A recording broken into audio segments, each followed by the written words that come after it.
ito ng inaaya For me din, first date, okay. First date, kung sino din nag-aya. Kasi, nananahimik ako eh.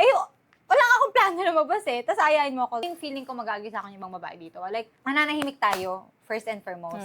Pangalawa, mag-e-effort tayo, damit. Pangatlo yung time, maliligo ka, magba-body scrub ka, pabango, everything. After ng ligo, magme-makeup ka, syempre, buhok pala muna, ayusin mo yung buhok mo. Like, you guys will take our time. So, dapat lang na, like, eto na yun, no? In exchange for you, paying the bill, for like that first date, na ikaw naman ang nag-aya, syempre mag-e-effort kami. I mean, ito na yung effort namin. Maganda yung ka-date ninyo, mabango.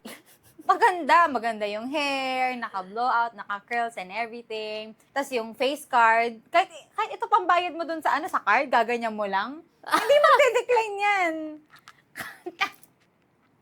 Diba? So for me, sa mga lalaki dyan, kung first date, kung sino talaga nag-aya,